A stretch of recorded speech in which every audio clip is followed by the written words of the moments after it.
Dark splotches marred his clothing. Albin thought it was mud until getting closer and recognizing dried blood. He stumbled to his car and called 911. Then he hid the half joint in the cell phone charging slot built into the dashboard, glad he hadn't smoked before the cops arrived. Chapter 2. Mick Hardin awoke from a dream in which he lay in his childhood bed and couldn't move. His eyelids felt weighted, and he wondered if he was already dead and someone had placed pennies over his eyes. The coins were supposed to hold eyelids shut and serve as payment to the ferryman who transported the dead across the River Styx.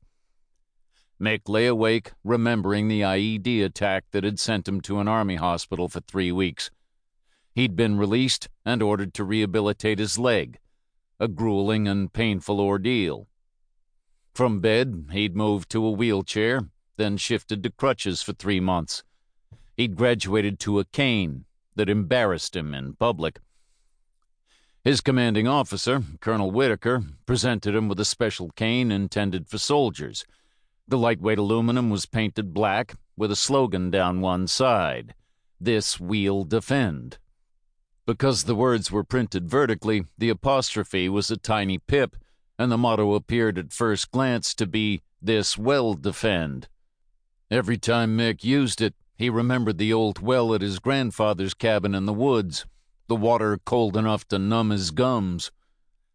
He rehabbed his leg until he could limp around the base on his own, then asked to go home for the rest of his medically mandated leave. His wife would look after him and could drive him to the nearest VA hospital, 80 miles away in Lexington. The colonel agreed and ordered Mick to keep his cell phone on and return all calls. Mick nodded and flew home. Now he opened his eyes. He was in his mother's house, not the cabin where he'd spent his formative years. He felt fatigued, his limbs heavy, a product of the pain medication. He'd gone from fentanyl on the battlefield to morphine in the hospital to Percocet upon discharge.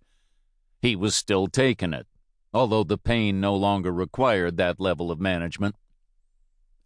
He'd lied to Colonel Whitaker. There was no wife to provide Mick's care. They'd separated a year ago. The divorce papers were in Mick's luggage, unsigned, along with his cell phone, switched off. He was waiting for a reason to complete the documents and sever himself from 16 years of marriage. Despite the circumstances, it didn't feel right. Neither did sleeping at his mother's house in a spare room. Mick's sister, Linda, had inherited the house when their mother died. Linda was at work. She was county sheriff, running for election, and he didn't see her much. The bedside clock said 10:30. And Mick knew she'd be home for lunch soon.